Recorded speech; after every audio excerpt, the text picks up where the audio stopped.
मैं तो एकनाथ शिंदे साहब को भी बोलूंगा और देवेंद्र फडणवीस को बोलूंगा, अजीत पवार जी को बोलूंगा, आप तीनों एक साथ में लिंक रोड पे पहले एक बार चक्कर मारो और कार खुली करके जाओ, एसी में मत जाओ, तो पता चलेगा कि पॉल्यूशन क्या होता है, कितनी मिट्टी उड़ती है। अब हम जब फटाके फोड़ते थे छोटे थे तब एक एक घंटा 1.5 घंटा तक फटाके फोड़ते थे। तो उन्होंने पेड़ कटने दिए, काटे पेड़ और उन्होंने लगाए नहीं नए, तो मेट्रो चालू हो जाती ऑन टाइम तो ऑटोमेटिकली है कि आपका ये कम हो जाता, पॉल्यूशन कम हो जाता। सर जैसे ही दिवाली आने लगती है तो बाकियों का तो बात छोड़ दीजिए, सुप्रीम कोर्ट ही पीछे पड़ी रहती है कि पटाखे बैन होना चाहिए। जो ग्रीन ट्राइब्यूनल है वो भी कहती है कि पटाखे बैन हो जाना चाहिए। मुंबई के कॉन्टेक्स्ट में आपको क्या लगता है कि पटाखों का कितना बड़ा हाथ है पोल्यूशन में? नहीं, बहुत बड़ा रोल तो फटाकों का नहीं है, क्योंकि फटाके फूटते कितने दिन, 4 दिन, 5 दिन, 6 दिन, उससे ज़्यादा तो फूटते ही नहीं पटाखे। तो उससे कितना बड़ा पॉल्यूशन होने वाला है और कॉस्टली बहुत हो गया है, पब्लिक को परवड़ता नहीं है। अब हम जब फटाके फोड़ते थे छोटे थे तब एक एक घंटा 1.5 घंटा तक फटाके फोड़ते थे, छोटे से लाते थे, फोड़ते थे और उसमें भी वो सांप वगैरह जलाते थे हम, उससे तो बहुत कार्बन निकलता था, धुआं निकलता था। मगर अब तो वैसे फटाके जलते ही नहीं, होता ही नहीं, आते ही नहीं है। अब तो धड़ाका हुआ कि फूट गया, खत्म हो गया, ऐसे ही होता है। और बाकी जो फोड़ते हैं ऊपर चले जाते हैं तो उसमें कोई एयर पोल्यूशन नीचे नहीं होता। फटाके का कोई बहुत बड़ा प्रॉब्लम नहीं है। पब्लिक अपना जो ट्रांसपोर्टेशन का प्रॉब्लम है वो सॉल्व कर सकते हैं, इजीली सॉल्व कर सकते हैं हम पेड़ लगा के। मगर पेड़ में जहाँ रोड पे जो पेड़ दिक्कत देते हैं कि उसकी वजह से फिर पार्किंग रुक जाता है या लोगों को पार्किंग करने की जगह मिल जाती है, आजू बाजू ये लग जाते हैं, क्या बोलते हैं, हॉकर्स लग जाते हैं, वो सारा निकाल के आप रोड की साइड में पेड़ लगाओ। बीच वाले पेड़ जो रोड को चौड़ा इस तरह से करो कि साइड में पेड़ लगे भी और रास्ता भी पूरा खुला हो जाए, इस तरह से करना चाहिए। और जो पेड़ लगे हैं उसको प्रॉपरली मैनेज करना चाहिए। और कुछ हम जंगल एरिया जितने भी हैं, जितने हिल्स है, माउंटेन्स है, उनके ऊपर आप एयर ऊपर से हेलीकॉप्टर से वगैरह बारिश, पहली बारिश होने के बाद में सीड्स डालो, अपने आप उसमें से कुछ ना कुछ उगी जाएंगे, तो आपका प्रॉब्लम सॉल्व हो जाएगा।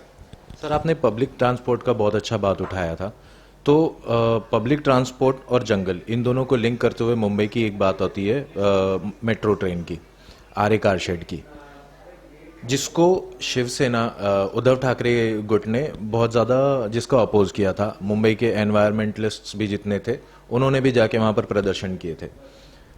अब शिवसेना की, उद्धव ठाकरे जी की ही जब सरकार थी तब मुंबई भर में 40,000 पेड़ कट गए। तो आपको नहीं लगता ये थोड़ा सा आयरनी, एक दोगलापन सा? नहीं, सही बात है, ये कंट्रोवर्सी तो है ही है कि उन्होंने पेड़ कटने दिए, काटे पेड़ और उन्होंने लगाए नहीं नए। और जो आरे का मेट्रो कार शेड बन रहा था तब जो पेड़ लगाए थे उसकी भी केयर नहीं की, तो ऑटोमेटिकली जो पेड़ लगे थे उसकी केयर करते तो वो भी पेड़ खड़े हो जाते हैं।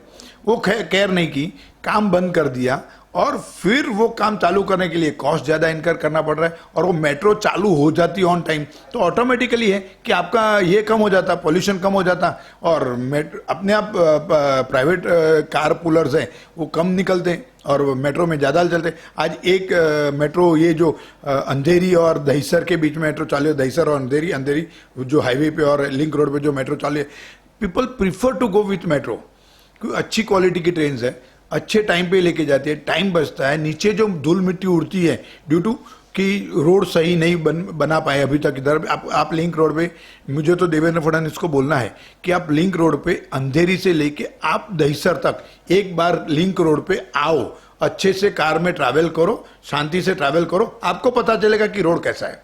और रोड खराब होने की वजह से जो मिट्टी उड़ती है, पब्लिक ट्रैवल करते जो मिट्टी उड़ती है वो पोल्यूशन ज्यादा क्रिएट करता है, सिवाय कि जो कार आपका इमिशन करती है। आपका रोड खराब होने की वजह से जो पॉल्यूशन है वो ज्यादा है। रोड अच्छे कर दो तो ज्यादा बेटर है। और वहां के लिंक रोड के तो रोड को सब, मैं तो एकनाथ शिंदे साहब को भी बोलूंगा और देवेंद्र फडणवीस को बोलूंगा, अजीत पवार जी को बोलूंगा, आप तीनों एक साथ में लिंक रोड पे पहले एक बार चक्कर मारो, from Andheri to Dahisar, Dahisar to Andheri, आप दोनों तरफ जाओ तो आपको पता चल जाएगा क्या प्रॉब्लम है। और कार खुली करके जाओ, एसी में मत जाओ। आप एसी खोल के खुला करके आप फिर घर पे जाके रुमाल से मुंह लूचो, पोछो तो पता चलेगा कि पॉल्यूशन क्या होता है, कितनी मिट्टी उड़ती है। ये मिट्टी उड़ने का प्रॉब्लम पॉल्यूशन का प्रॉब्लम नहीं है। और जितनी मिट्टी उड़ती है वो तो हवा में फैलती रहेगी, तो ऑटोमेटिकली ये प्रॉब्लम होने वाला है। But this is not big problem. Pollution is not big problem, that I can say कि it is not that big problem. जो हम पटाखे के ऊपर कि हम दूसरी चीज़ों के ऊपर डालें, उससे अच्छा बेटर है कि हम उसको सुधारने का थोड़ी सी कोशिश करेंगे तो अपना ये प्रॉब्लम सॉल्व होने की जगह है। सर, आप धूल उड़ने की बात कर रहे थे, तो मुंबई भर में रीडेवलपमेंट प्रोजेक्ट्स बहुत सारे चल रहे हैं। इनका क्या आपको लगता है, इनका क्या हाथ होगा इस टाइप के पोल्यूशन में? नहीं, वैसे अभी तो जो बिल्डिंग के प्रोजेक्ट बनते हैं वो लोग केयर करते हैं, ग्रीन पार्टीशन डालते हैं और अच्छे से पतरे वगैरह लगे रहते हैं, ज़्यादा कुछ उड़ने का आपको दिखता नहीं है। हाँ, जो उड़ता जो है ना वो यही रोड पे जो खड्डे होते हैं उसकी वजह से वहाँ जो गाड़ियाँ चलती है एक के पीछे एक चलती रहती है, उसकी वजह से जो धूल मिट्टी उड़ती है वो ज़्यादा पोल्यूशन करता है। देन कंस्ट्रक्शन, आप कंस्ट्रक्शन अच्छा कर दो, रोड अच्छे कर दो तो ऑटोमेटिकली काम सॉल्व होने वाला है। आप लोगों ने, देवेंद्र जी ने वगैरह इन्होंने, अग्नि शिंदे ने आरसीसी रोड का काम दिया है, वो काम को अच्छी तरह से करे, जल्दी से निपटाए। That will be more better than to stop construction, क्योंकि डेवलपमेंट नहीं होगा तो कंस्ट्रक्शन नहीं होगा तो पब्लिक को जगह नहीं मिलेगी, और जगह तो मिलनी ही चाहिए, ये तो इंपॉर्टेंट है। जगह के रेट कम होने चाहिए, ये इंपॉर्टेंट है। और आप अच्छे से बिल्डिंग बनाओ, जल्दी से बनाओ, फास्ट बनाओ, तेजी करो उसके अंदर, तो ऑटोमेटिकली पर प्रॉब्लम सॉल्व होने वाला है।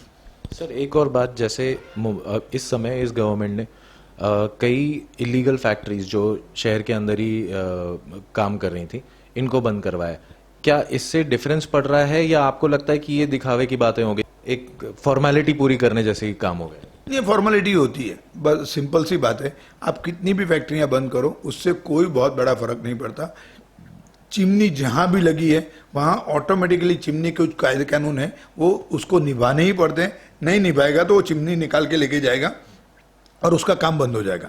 एक सिंपल सी बात है। और दूसरा, पॉल्यूशन फैक्ट्री की वजह से उतना नहीं होता है जितना पॉल्यूशन जो पब्लिक अपने पास है, वो जो कचरा वगैरह सब डालती है नदियों के अंदर, ये वगैरह सब डालती है, कचरा जो डाला जाता है वो कचरे का बड़ा प्रॉब्लम है। क्या पूरा नदी का जो बेड है उसको भर देते हो और उसको फिर साफ सफाई होती नहीं है, उसकी वजह से मच्छर भी बहुत होते हैं, गंदगी भी बहुत होती है, बास भी बहुत आती है, और उसकी वजह से एयर क्वालिटी भी खराब होती है।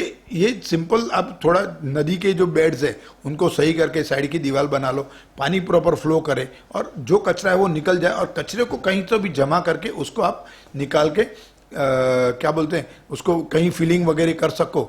जो जंगल में आप वो जो वहाँ का गार्बेज निकलता है, नदी का गार्बेज जो निकलता है, उसको आप जंगल में डाल दो, तो वहाँ ऑटोमेटिकली आप ऊपर से खाद डालोगे तो ऑटोमेटिक पेड़ बनना चालू हो जाएगा। जंगल की जो प्रोसेस है ना उसको स्ट्रीमलाइन कर दो तो अपने आप पेड़ बनते जाते हैं, उगते जाते हैं और नए पेड़ बनते जाते हैं। आपको जूने पेड़ काटने की जरूरत भी पड़ेगी और अपने आप पॉल्यूशन का कंट्रोल आ जाएगा। जब आप फॉरेस्ट को अच्छी तरह से मेंटेन करोगे, मैनेज करोगे, तो आपका प्रॉब्लम रीजनरेशन अपने आप हो जाए। कुदरत अपना काम करती है। वो देखो, एक बात बताऊं मैं आपको, जो पूरा अपना यूनिवर्स है ना, उसके सेंटर से लेके जहाँ तक एटमॉस्फेयर है, सारी चीज़ें यही सर्कल में है, यहीं जलना है और एटमॉस्फेयर भी यहीं रहना है। यहाँ से बाहर नहीं जाता, बाहर से अंदर नहीं आता है, जो है वो इतने में ही है। और वो अपने आप, कुदरत तो अपना ये करेगी, कुदरत तो अपना काम करेगी, अपने आप रीजनरेट करेगी, मगर यदि हम उसी प्रोसेस को पुशअप करेंगे तो पॉल्यूशन में हम बहुत कंट्रोल ला सकते हैं।